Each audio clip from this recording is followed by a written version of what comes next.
the accounts that are in the treasury and get accounts that may not be earning interest. What we've discovered is that there are accounts in certain agencies that have, some are old accounts that don't have much of money at all in them, just really a small amount that's been left over, and also making sure that for some accounts that are out there that they're getting interest on those accounts. So essentially, this would allow the pooled investment accounts to be established, so we're earning interest on every account that's out there in the various agencies. Now, as far as how the details work and the way we pull that money in, I'm going to yield to Leanne to explain that. But this may be a work in progress as we go through the process, and we'll have to make sure we've got everything right. But I do want to make sure that we're maximizing the dollars that are in our various agencies throughout the state. I'll yield for questions if there are any. Yes, Senator Dupree, you're recognized for a question. I assume, Mr. Chair, that this would also reduce the administrative costs for having so many different accounts and reducing that. And you would, I guess, get rid of those accounts and move them somewhere else. Correct. Where they can earn interest and close out some old, outdated accounts. Okay. Yep. Okay. All right. Thank you, Senator Dupree. Good question. Other questions? There are no further questions. Title sufficient, do pass, Mr. Motion Chairman. is title sufficient, do pass. All in favor, say aye. Opposed, nay. The ayes have it. Next, we're going to move to Senate Bill 2694, and I'll recognize Senator Delano to explain it. Thank you, Mr. Chairman. Ladies and gentlemen, this actually comes to us from the Insurance Committee. This is what's been labeled as the Biomarker bill. The House passed something very similar to this last week, and it was named aptly after Representative Casey Ure's wife, Jill, if you may remember that.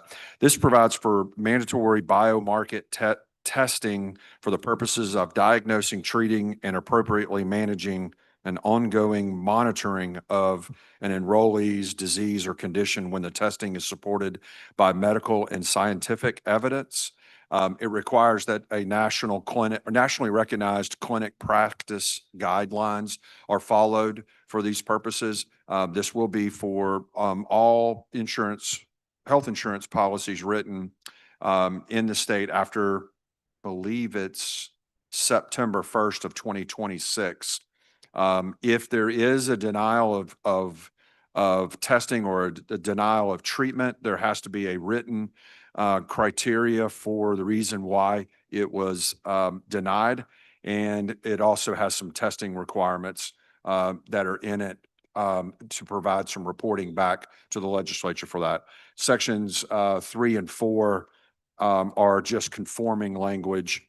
As it pertains to appropriations, we've got some preliminary information associated with the state plan, and I believe this is for Medicaid costs also, if I'm not mistaken. But it looks like the estimate for just the providing these biomarkers are going to be somewhere in the neighborhood of $1 million to the state. There will be some federal funds that will be provided, and that's total of, I think the total estimated cost is $5.2 million for this. The state share portion of that, Mr. Chairman, is about $1 million. And that's really deceiving because while that may be a cost for the first year, what we're really looking for are these markers that are going to provide for treatment for out in front of debilitating diseases and cost associated with that will help us reduce those costs in the future.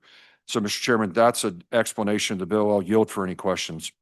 Thank you, Senator Delano. Are there questions on 2694? There are no questions. Motion to be title sufficient, do pass. Motion, title sufficient, do pass. All in favor, say aye. Opposed, nay. The ayes have it. Thank you, Senator Delano. Next, we're going to move to 2895. That is the ARPA bill, and I've asked, as you all know, Senator Polk handled the ARPA bills for us for the last few years, and I've asked Senator Williams to take over that. He and I and Corbin have been over some of the things that we're trying to get done this year. As y'all know, our funds will run out if not utilized this year. So we're going to have to take some action, and we need to take it relatively soon. So you'll hear from Senator Williams. This will be a bill that will be effective upon passage. And you're getting a sheet that's going to be passed out to you, so it'll help you understand how this process will work. Senator Williams, I will now yield to you to explain the bill. Thank you, Mr. Chairman. I think you did an excellent explanation. We can keep going if you want. But if you don't mind, I'd just like very quickly, I know we've got at least 2 new senators in here and maybe a couple of senators that might not have been on the appropriations when this started, to kind of elaborate on what you said. In 2021, ARPA, or the American Plan for Rescue Act, was implemented, and different locals and states got different tranches of money. The state of Mississippi got roughly $1.8 billion. And that committee, as you said, chaired by Senator Polk, along with the House, sat there and we came up with the different places these monies would go.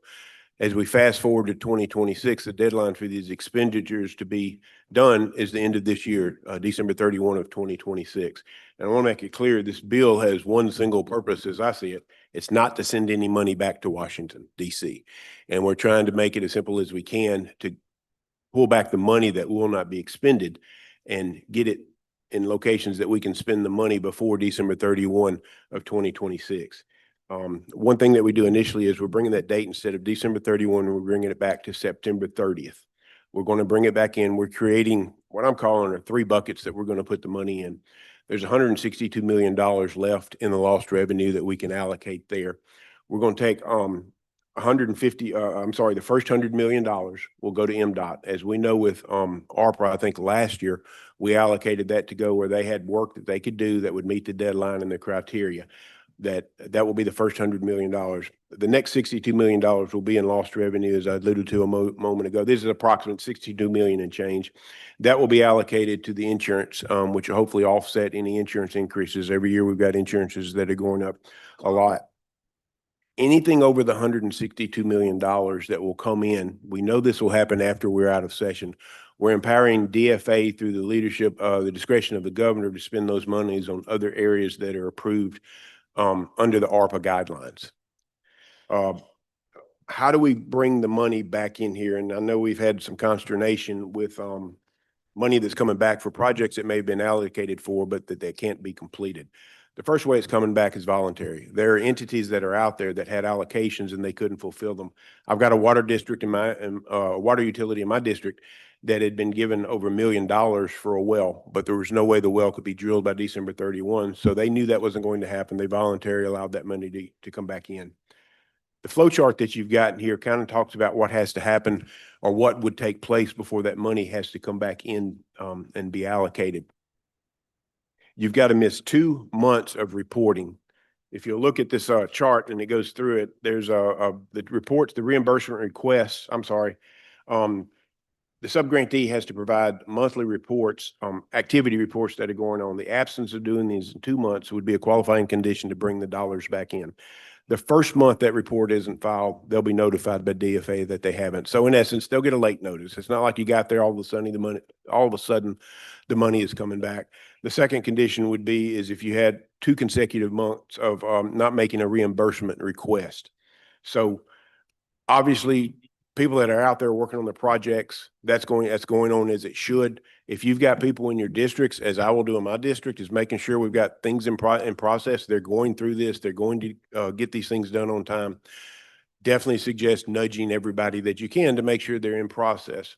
We met a couple of weeks ago with analysts, and they've done a great job at reaching out to agencies and trying to get the money spent, get everything through the system and flushed out. At that time, as I mentioned, $1.8 billion was the allocation. We, as the state, have written checks for $1.3 million, rough numbers. That's $500 million that we haven't written checks for as of about 2 or 3 weeks ago. We will monitor this through session, and I hope to track that number. It'd be nice to be at 1.8 billion. We're done. We know it won't be that number. It's somewhere between the 1.3 and 1.8, closer to the 1.8. But if we will be good players and work with all the people and the stakeholders involved with this, I think we'll get as much of that flushed through the system and spent on the places that it's supposed to go. That's kind of a high-level overview, Mr. Chairman. With that, I'll yield for questions. Thank you, Senator Williams. Are there questions? Question, Senator Sparks, you recognize for question. If you got the microphone, I can't hear. Thank you, Mr. Chairman, and understand the voluntary process. And I guess, and if this has been addressed, I apologize for the question, but could there be a list provided to the members of projects in their district so that we can reach out immediately to our people and say, it's going to be voluntary, involuntary, need to get it done. And my second concern is they try to hustle the money out the door because they don't want to send it back to us. There's still the reimbursement process that has nothing to do with this bill. That's still going through the checklist so they could spend it. But if it's an unauthorized expense, they're going to be responsible for it. Is that fair?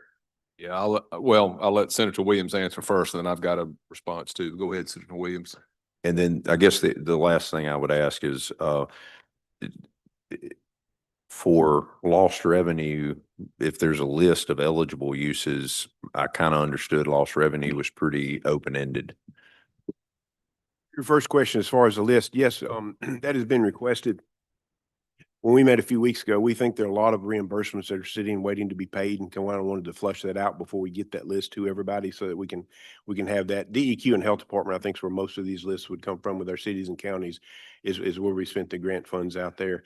And I think the chair may answer better the second question than I did as far as the reimbursement aspect of that. Yeah, we've got a lot. The other part is we've got agencies too that have the money. It's not just probably the example we're thinking about the most is things that went through, for instance, DEQ that went to our communities, but we've got agencies that have big balances right now or a lot of money sitting there waiting for them. And I won't name any names. I mean, I can, but there are some that have tens of millions of dollars that have not been spent yet. Now, in my discussions with them, they say we're spending all that, we're getting to it.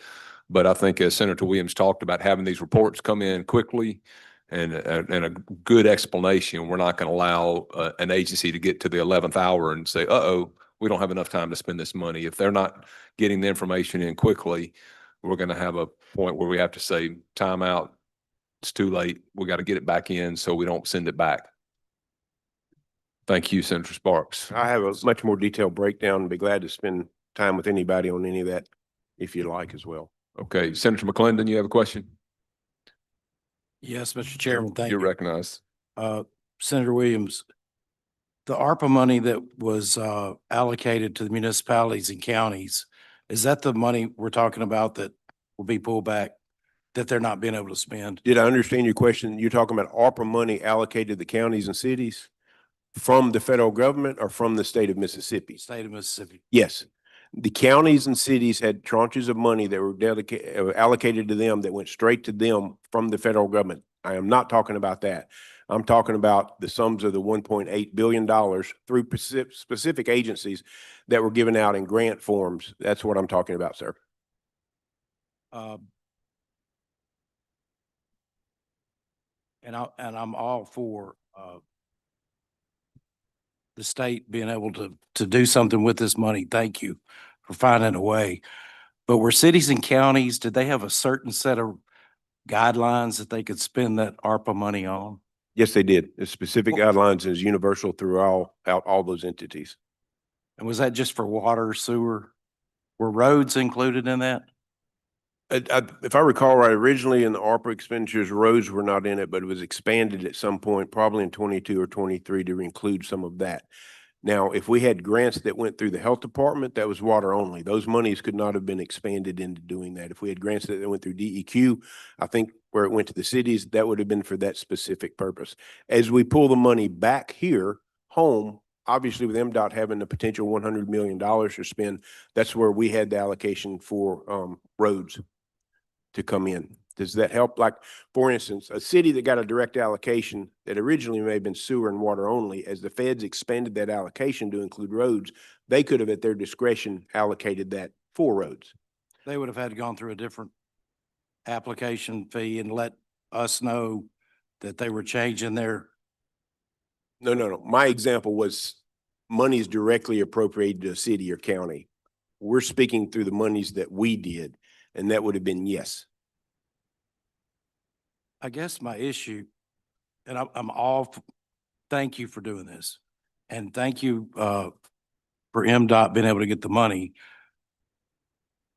I don't believe that any cities or counties got money to do roads, but yet as we pull the money back, we're going to get to do roads. Potentially, yes. Thank you. Here, we're in the, we're past the seventh inning. We're getting the last hour. Where can we know we can expend the money and we can get a universal use? A lot of reasons, a lot of conversation went into the decision-making. As Senator Sparks alluded to, lost revenue. That's a pretty broad category of what we can do, and we can debate it all day long. The decision has been made at this point, if this legislation is passed, to use these areas that we knew we could, number one, spend the money so it doesn't go back to Washington, and two, try to be as fair across all metrics, if you will. I think that was some of the decision-making that was there. Another point I want to make up as we go through this, if we've got projects that are out there where money has to come back, I want us to specifically look at those and see what we can do. I know we had some last year that were an issue. We really don't want an entity to have money pulled back for a project that's in process. If there's a layer of bureaucracy that allowed it to happen and have the money pulled back, let's discuss it. If there's other reason that's an extenuating circumstance, let's talk about it. I'm not talking about the people that sat on it, didn't do anything. I'm sorry. I don't have a lot of mercy for that. But if somebody's tried to do this, they've hired the engineers, they've done their due diligence, then let's talk about that. And I think as we flush these things out, we're going to see it be fewer of those than we think. But I think there will be some, and I don't want them to be left out there alone, if that's fair. Thank you, Senator McClendon. Question, Senator Dupree? Yes, Question. yes, sir. I was along the line of Recognize. Senator Sparks. My question is, most of the cities and counties and even schools have broad categories that they could use the ARPA money in. If we're talking about just the state money, and the highway is getting 100 million off the top, you've moved it back 90, I assume 90 days from the deadline, and give the governor the opportunity to spend the money as he wishes after that deadline because we're out of session.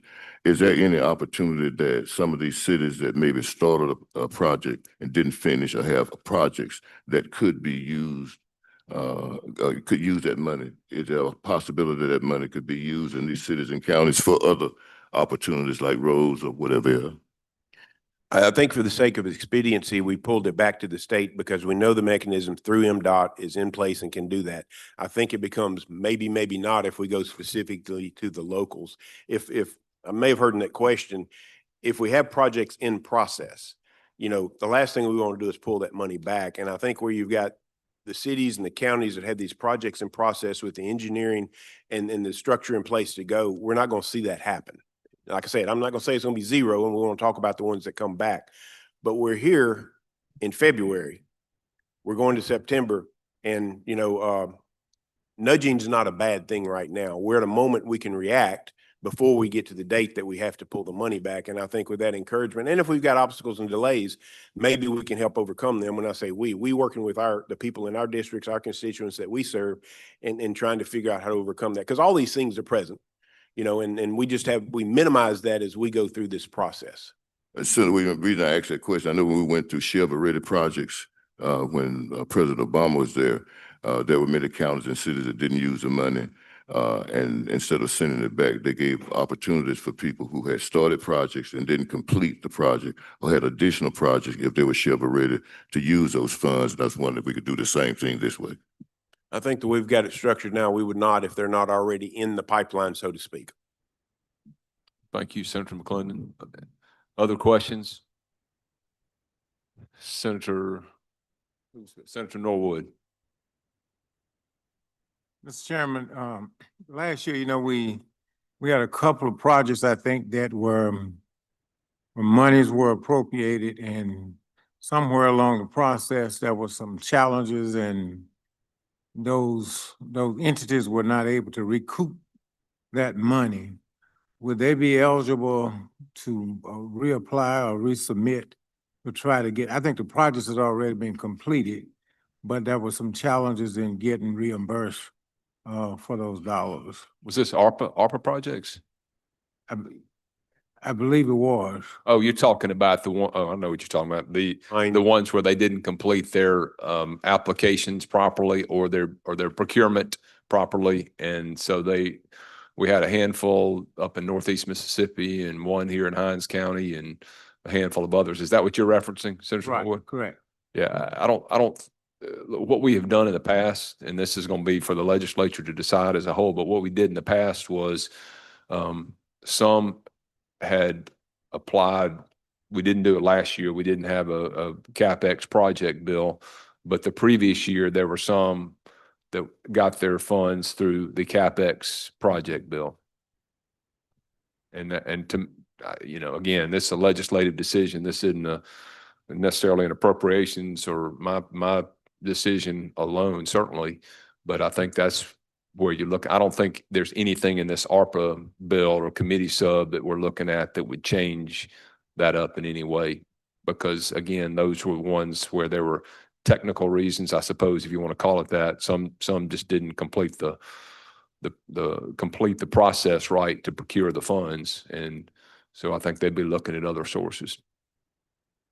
I would affirm the chairman's comment that there, I think the legislature will decide there's probably an appetite to make them whole, but as we've looked at those, and I've been involved in the conversations with them, as they were submitted, that's money we'd have had written a check back to for Washington from somewhere. So, in looking at them, some of them, I think it was technical decisions that were really not big deals. Obviously it disqualified, but I would hope that the legislature does have an appetite to try to make those whole. Thank you, Senator Norwood. Question, Senator Hickman, do you have a question? I think I just found it, but it was regarding reporting, and the reporting that we're talking about in the new language. That was already a requirement of the subgrantees and the agencies and all those people, where they already required a 30-day report anyway. That's what I want. Unless you're talking about the new,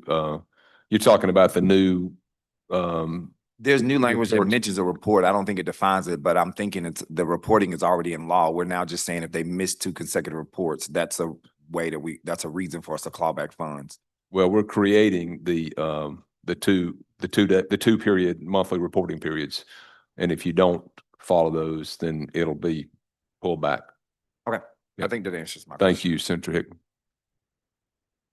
All right. Seeing no other questions, Senator Williams, would you like to make the motion? Title sufficient do pass. Committee sub? Committee sub, yes. Motion is title sufficient do pass committee sub. All in favor, say aye. Opposed, nay. The ayes have it. Thank you, Senator Williams, for that explanation. Moving on to Senate Bill 2578. I will call on Senator Simmons, Sarita Simmons, to explain the bill.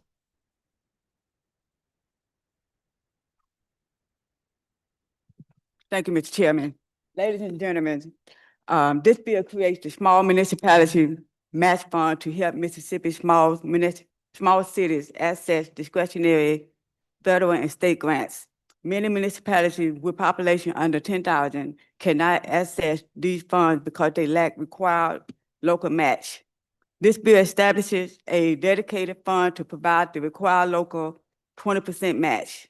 The Department of Finance and Administration will administer the fund with limited oversight calls and will submit an annual report to ensure transparency. The purpose is to make sure small communities are not left behind when federal or state funds are available. This summarizes my bill, so I'm open to any questions if you have them. Thank you. Thank you, Senator. For one point of clarity, this will establish the fund. This does not establish any funding source to the state. And I know in years past, we talked about there may be opportunities for some of the small municipalities to be able to get grant or other funds outside to allow them to draw down that federal match, correct? Yes. Okay, yeah. I just want to make sure we were clear on that. Are there questions on Senate Bill 2578? Seeing none, Senator, your motion, title sufficient. Title sufficient do pass. Thank Senator you. moves title sufficient do pass. All in favor, say aye. Opposed, nay. The ayes have it. Next, I want to go back to go to Senator Delano again, Senate Bill 2700, and ask him to explain. Thank you, Mr. Chairman. This is another bill that comes to us from the Insurance Committee. This is a simple repealer bill. We're extending the repealer on this bill for another or this code section for another 5 years. There were some questions about it, so I'm going to give you a little bit of an explanation for it. This is a length of service award program for the recruitment and retention of volunteer firemen. And it provides a small stipend that would go into a retirement fund for firemen that have, and then it's based off of the time of service that someone has worked for a volunteer fire program. Just so you know, this was originally passed, I want to say 3 years ago. There was a board that was established. There were some things that were supposed to happen. For whatever reason, the board did not meet until, I want to say, November or December of this past year for the first time. And there has been $0 appropriated out of the initial $3 million appropriation that came. So all we're doing is extending this out for another 4 years. We're going to see how this program works. There is no new funding in this bill. There's any appropriation or any expenditures of funds would have to come from an appropriation from the legislature. And all that has been appropriated to date is $3 million. That's an explanation of the bill. Mr. Chairman, I'll yield for any questions.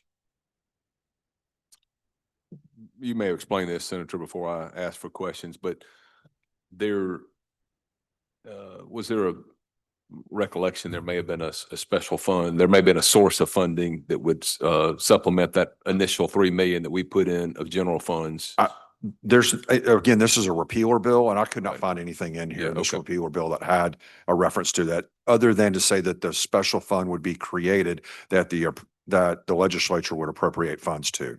Okay, all right. Thank you. Questions? Senator Seymour, you're recognized.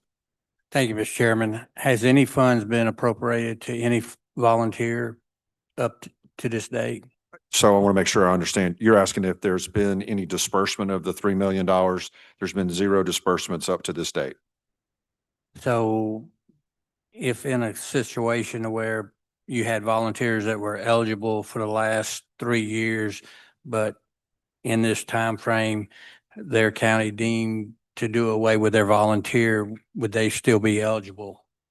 No, as I understand it, the program sets up a criteria by which applicants have to apply for qualification. Once they get to the qualification stage, then there's a total amount of funds that will be done for a round or a funding cycle, which I did not see this in here specifically, but based on what I've seen in other programs, there would be a cutoff period or a time period that would be specific for a round of funding. And I do not believe that they have established that round of funding yet because they haven't had time to establish that.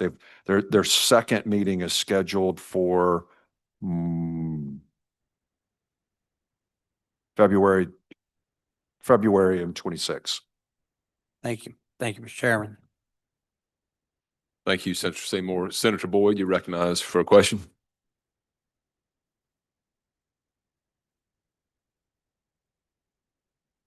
What agency was in charge of getting this board together? I think it came through the Department of Insurance. However, the board itself is made up of the Commissioner of Insurance, State Fire Coordinator, State Treasurer, 1 member at large from the Lieutenant Governor's office, and 1 member appointed by the governor. I can't give you any background on what happened with the Board of Trustees and why they did not meet initially until the initial meeting was on March 10th of 2025.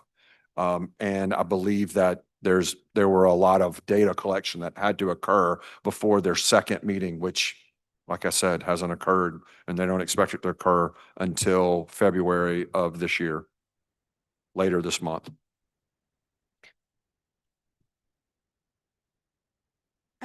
Thank you. Thank you, Senator Boyd. Further questions? Senator Dupree, you're recognized. Mr. Chairman, Senator Delana, I assume that this board first establishes a criteria, which is the length of service, the number of years that they serve, being part-time, not full-time, and volunteer firemen. It's just for the volunteer fire service. Yes, sir. Okay, and then they would also determine, I assume, what the awards are, or what the award is for for different levels of service or? Yes, sir. So the question is, how do they determine the amount of dollars that would go to each individual one? Right. So I'll give you some numbers, for example, I'll show you how they got there. So in their initial data collection, they determined that there were 6,615 firemen that were available or that were qualified for this funding. The total years of service were 97,551 years of service. That's 79 counties that are represented in this, 2,627 departments that were represented. The average age of the applicant was 46.5 years, and the average years of service was 14.7 years. Based upon the original $3 million allocation, it's very close to, like I said, it was about 97,000 total years of service. That would equate to about $30.76 per service year for each applicant. But again, that they break it down based off of actual years of service, actual years committed to the volunteer system. So that $3 million really doesn't go a long way, but. That's correct, sir. It really truly doesn't. Yeah. Okay. So when they determine that, does it come back to the legislature to approve? Is that the process? Yes, sir. Senator, I believe the initial concept was let's see what this actually looks like in practice. Okay. Let the board make some recommendations back to the legislature. Normally, I would expect someone to come back with some type of sustainable funding model. That's not included in this bill. This is only a repealer at this time, and that's all the information that we have on it at this moment. Thank you, Senator. Thank you, Senator Dupree. Other questions? Motion be title sufficient to pass. Motion from Senator Delano is title sufficient to pass. All in favor, say aye. Opposed, nay. The ayes have it. Thank you. Now moving on to Senate Bill 2890. I will recognize Senator Wiggins. Thank you, Mr. Chairman. And if I may, before doing that, people have asked, make an announcement. Judiciary A, which is supposed to meet at 2, will meet 5 minutes after Appropriations concludes in 4:09. On Senate Bill 2890, excuse me, what this is brings the code sections forward for what's known as the Judicial System Operation Fund. And I know we went over this and vetted it in Judiciary A. The short version is that this is a fund that handles the operations of our court system. And what is significant is that we've been informed that we need to look at the statutes that are before you, because most of that is funded by fees in court cases. The fund itself is not keeping up with the obligations that we're being asked to do, i.e. raises for judges, youth court or county court judges, and operations. This was brought to us by actually AOC, which appreciate them bringing it to us. So we brought these code sections forward to work on this. And then what we did in Judiciary A, which is before you, is the committee substitute actually repealed the actual fund itself. And so by doing that, that means the funds would, as it stands right now, would come out of the general fund. We sit here, that's not definitive, working through with Chairman Hobson. We also, and you'll hear on the next bill, there's some other things. So that's what we're doing with this, is bringing these forward so that, and let me add this, that the funds that need to be raised would be to a point that we are asking what we're going to have to do, because most of us believe that we would price people out of the court system. So we're going to be looking at that. That's what it does. Be happy for any questions. Thank you, Senator Wiggins. Are there questions? Senator Sparks, you recognize. Thank you, Mr. Chairman. Senator Wiggins, and I apologize, I'm new to appropriations, so I was told I only get one question per meeting, and I'll just have to not ask one next time. It's in finance. So Oh, okay. in this particular code section, the concern I guess I have, Which section? well, just Oh. in the bill, if this is the proper vehicle, so tell me if I'm wrong, is that we have tied so many salaries since I've been in the legislature to the judiciary's salaries. We've tied our DAs, we've tied our ADAs, we've tied several different groups. So if the top moves, it's almost as if we've created SEC squared in the judiciary, with everybody having to get the raises if you move one. My concern is, do we legislatively direct the personnel board to look at the 13 states and do the analysis, that then they come back and they come up with a number for what they think is the judiciary's proper compensation based on cost of living and all these different factors? Do we direct SPB to do that and set the parameters, or does SPB do that? Okay, so insightful question, couple things. You are correct about the way things have been tied together. Those, over the years, that request has been made by the various groups, okay? And you're right about the analysis. There is, in this section in current law, there actually is kind of what I call conflicting language, because at one point it says SPB, and at another point it says if the legislature has the money. Okay, then to your question, in the budget hearing, we actually made that request, and AOC came over to us and said, well, let me say this. There is on the table a request for raises, to your point, okay? And at the request of AOC, SPB did look at states and how they compared, okay? The result of that was that, believe it or not, actually for our judges, those salaries are at the low level. But when we were having our budget hearing, I personally and others asked, okay, but we're also one of the cheapest states relative to that. And when we asked that question in the budget hearing, to their credit, AOC answered, yeah, when you factor that in, we go from being 49th to like 20th in salaries when you look at the private, when you look at other states. So I think that is part of the discussion of is, what do we have SPB look at? Should we have SPB set those, or should we, the legislature, tie them all together? And right now, those things that I cited to you are not required. We asked that to be done. We've not made it mandatory in the law.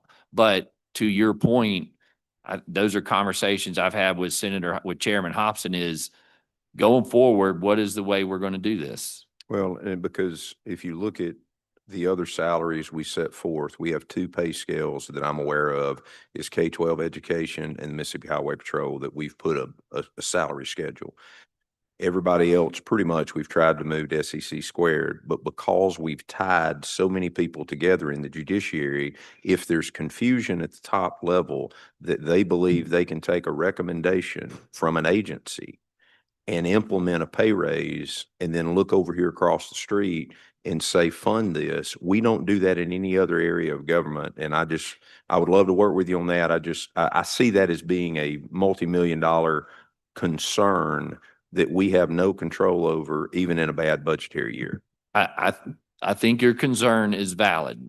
I will, if you want to call it standing up, what I've been told, whether we like it or not, for whatever reason, attorney salaries are higher than what other agencies are. I mean, I'll just give you an example. The Attorney General's office has asked for a raise in their attorneys, and what's been told to us in the budget hearings is that they, when you compare them to even other agencies, they lose attorneys because those agencies pay him more. The Attorney General's actual salary, if you remember, we raised the statewide salaries. The Attorney General's, what we were told is the Attorney General's salary, it doesn't matter who it is actually less than certain assistant district attorneys in the state. those are all questions that we're trying to figure out. Okay, and But your questions are exactly right, because these are the issues that this is determined, and connecting them has resulted in this. thank you, Mr. Chairman. Thank you, Mr. Chairman. Thank you. I feel like I want to add to that, but I think right now I got a lot of comments on that, but there are many moving parts in this thing, and you bring up a good point, Senator Sparks, that a lot of these are tied together. Let me just slightly correct one thing. A lot of these were tied together before we got here. You know, the Right. ADA, DA, as far as I remember, the county court with the circuit and chancery courts, all been tied together. We did last year tie back. It was originally the DAs, I think, were tied to the circuit and chancery, but we retied that last year after years of it being separated.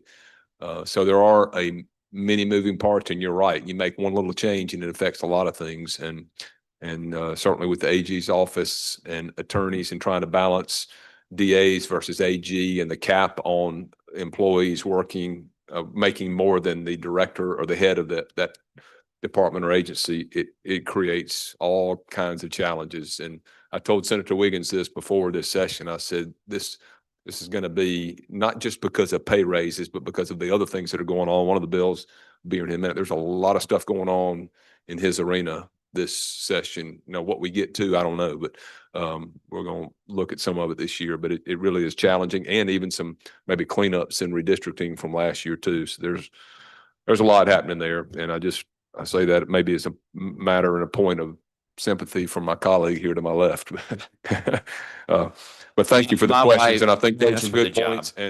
And as a reminder to all, look, there's a finite number of dollars up here, and there are a lot of requests being made, and and we're required to have a balanced budget. So some of these things, despite what we may look at as in silos, you have to consider the entire picture in creating these budgets. So other questions of Senator Wiggins? Senator Seymour, you recognize. Thank you, Mr. President. Senator Wiggins, section 92145, is it just the one sentence that you have in section 1 as far as repealing the Judicial System Operation Fund? Or is there more language to the section itself? No, that was the committee substitute. That was it. Thank you.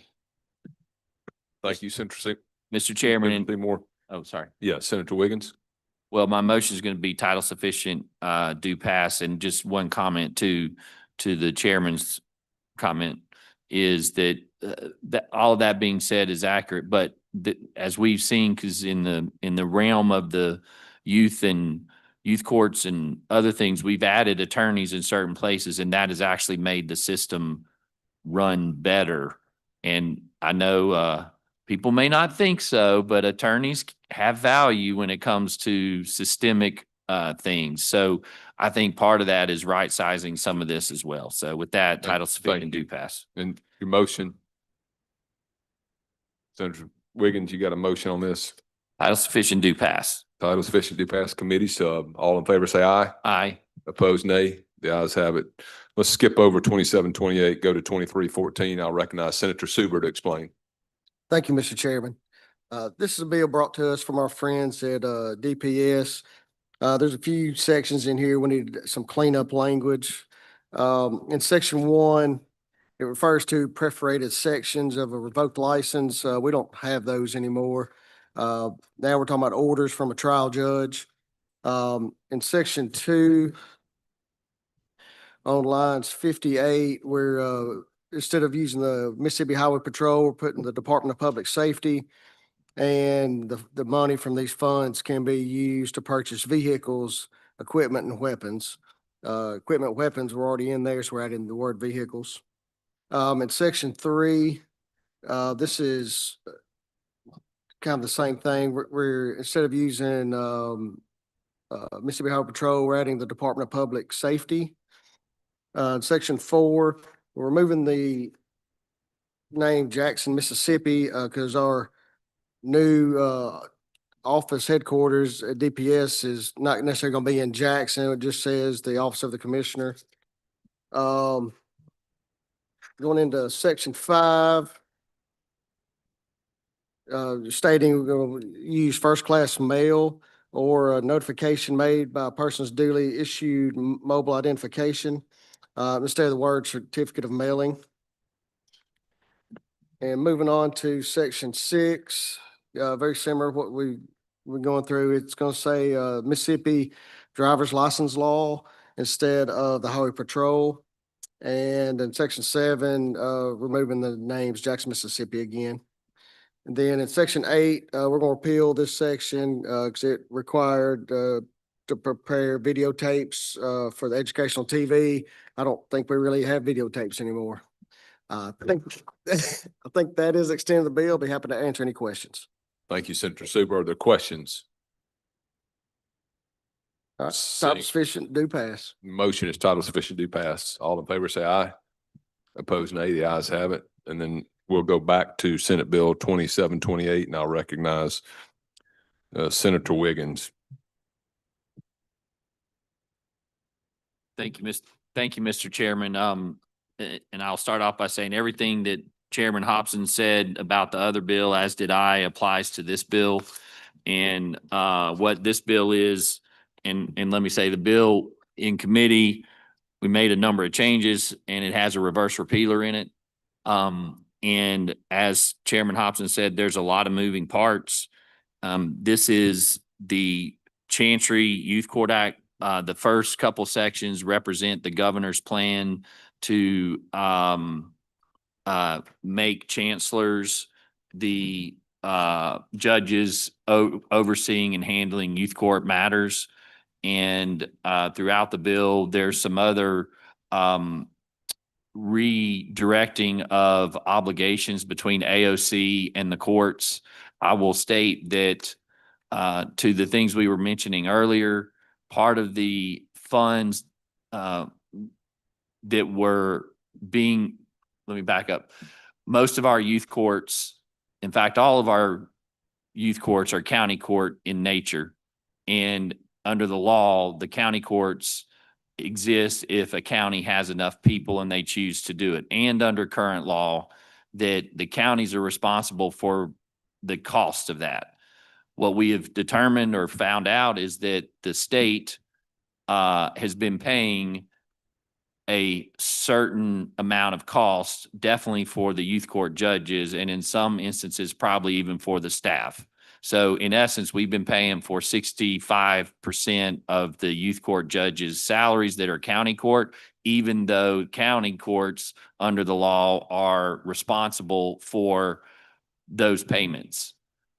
That's an issue. That's why we did what we did in the other bill. So with all of that, we're trying to address these things. I did receive a fiscal report on the bill. To be clear, it is with the committee substitute that we put in, it's as good as we can get right now. But again, this is, it fluctuates, but as of right now, the fiscal cost of the bill on the low end is 1.5 million and on the high end is 8.5 million. And a lot of that has to do with the amount of judges that get put into place and the amount of operations that get transferred over and handled by AOC. Many of you, we've talked about it before, the Olivia Y lawsuit that we continually pay settlements to, things like that. Part of this is to get out from under those things. But as I said too, the fiscal note that I've responded is that the state should not be in the business of paying for the county courts because that's not the law that was set up. And this, so there are, to Chairman Hobson's point, there are moving parts. The House is aware of this. We're working with the budget, with the appropriators over there that handle this to get these in order. So with that, I'd be happy to take questions. Thank you, Senator Wiggins. Senator Turner Ford, you recognize for question. Thank you, Mr. Chairman. Senator Wiggins, you mentioned that the fiscal note that you received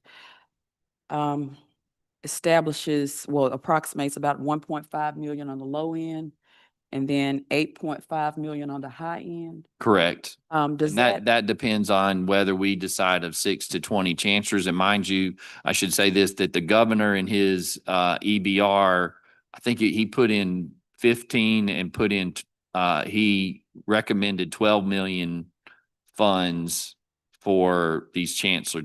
I think we all recognize that didn't cover the cost, but that's the governor's plan. so do we, and I know that there are philosophical differences between whether there's a referee system versus chancellors. It would seem that on the low end, there will require some sort of attorney support for these judges if there are, if this is going to be implemented across multiple counties, because I think a map that I've seen in years prior, there were districts that were created that involved multiple counties. Is that correct? You mean with the chancellors or with the referees? With the chancellors? Yes. So to your point, if we do end up there, then yes, I think what we're saying is that we, the state, would be paying for that. The referee system that's in place that, as Judd A heard, isn't working. All the recommendations are it's not working, which is why the governor came out with this plan. The counties tend to be paying for it. Okay. They should be paying for the county court positions, but they're not, to the point of 60% of the salaries.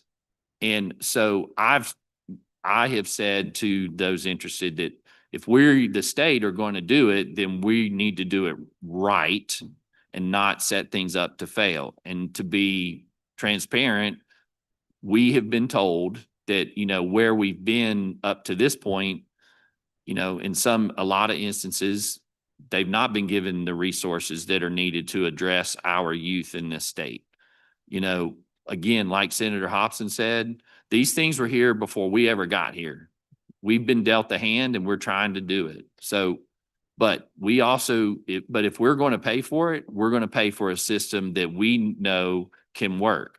But, and the flip side is if you have a county system, the referee system, if they want it, then they're going to have to pay for it, in my opinion.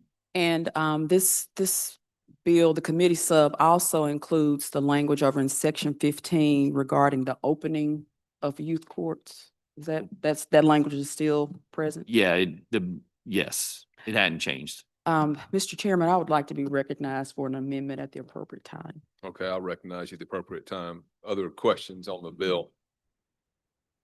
Question, Senator Dupree, you recognize the question.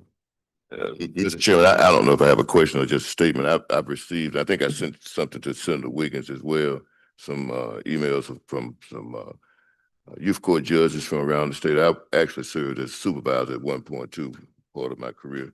And so we work with youth council, referees, adult items, and all those different judges and attorneys. And what I received from not only them, but also some chancery judges was some concerns with the reduction in youth court judicial capacity and those kinds of things. So, if you want to, Senator, I'm happy to recognize you if you want to speak against or for or against the bill. Is that what you want to do? yes, sir. Okay, I'll recognize you Okay, at the appropriate time. Thank you. Are there other questions at this point? Then I will go back to Senator Turner Ford for a motion. What's your motion, Senator? Mr. Chairman, my motion would be to amend starting at line 913, where it states the general public shall be, what I would propose is excluded from all youth court proceedings, including but not limited to any adjudicatory hearing or any dispositional hearing except as otherwise provided in subsection 3 of this section. Then going to subsection 3, the court may open, is the proposed amendment, a youth court hearing only after a finding on the record and issuance of a signed order stating that the reason or reasons for opening all or part of the hearing in a youth court proceeding. Mr. Chairman, I have a point of order. Hold on, Senator. Let me, just for clarification, Senator Turner, for what you're proposing is to start it as a closed hearing until the court determines that it could be open to the public. Is that what's happening? Yes, Mr. Chairman, that Okay. is my proposed amendment. All right, Senator Wiggins, you have a question or a? Well, Mr. Chairman, my point of order is that amendment, this bill came from Judiciary A. That debate occurred yesterday. That could have happened. That amendment could have been brought up. This is appropriations where we discuss appropriations and the cost. And the senator's amendment has nothing to do with cost, and the amendment is out of order at this time. Well, I'm Senator, I'm gonna disagree on that part. I mean, obviously, anybody that's in here, I know we had that discussion yesterday, but anybody that's in this committee, whether Senator Turner Ford makes it or another member who is not on that committee would have the right to make the motion. Now, whether I would recognize them for the motion, but I will allow her to make the motion and we can vote on it. There's a reverse repealer in the bill too, correct, Senator Wiggins? Yes, then may I Okay. respond to the You can motion? respond, yes. So to that point, there is a reverse repealer. We had this debate yesterday. The youth court judges, many were here. We had a robust debate about what Senator Turner Ford's going out and the confidentiality. And in that debate, it was, and presented to all the committee members, was a packet of materials where citizens and workers and others from across this state brought to the committee's attention the significance of raising the cloak of confidentiality, not to blanket, but allowing the judges, like they do in Chancery, like they do in Circuit, to be able to close the courtrooms. That debate was had, and the reverse repealer passed. I would say if this amendment also passes, then it's got to go back to Judiciary A. And it's basically the equivalent of killing it, because right now, while Jud A is supposed to meet afterwards, actually, I don't know, it may have to come back. Well, it comes back to Jud A, and then we're bebopping around on that. So I would ask the committee to vote down the amendment, because we've already had that discussion. It's got a reverse repealer. We are working, those things are actually being discussed as it makes its way through the process. Okay, before I recognize Senator Turner Ford to close on her motion, any other questions on it? Okay, Senator Turner Ford, you recognize to close on your motion. Thank you, Mr. Chairman. I certainly do not want to put us in a position where we are bebopping, but I do understand that Judiciary A will meet immediately following this meeting, and the amendment was made solely for the purpose of protecting our most vulnerable citizens, which are our children. I believe that chancellors, youth court judges, referees, however this ends up, should have the opportunity to open those proceedings only after due consideration has been made on the record, as opposed to those courts being open as an initial matter. And I would ask that you all would support the amendment. Okay, all right. Motion is to adopt the amendment proposed. All in favor say aye. Opposed, nay. Nay. Nays have it. All right, back on the bill. Any more questions on the bill? Seeing none. And look, I want to add, I've talked to Senator Wiggins about this. I think, frankly, this is product is far from being finished, and that's just my feeling on it. I know there's some things in here there are things in here that I don't particularly like, and there's some things that I like in here, and y'all may feel the same way. This is a comprehensive bill. But whatever's decided by the committee, that's the will of the committee, but, and the floor too, if it makes it to the floor. But, I think this is all, we got a lot of issues that he's dealing with in judiciary.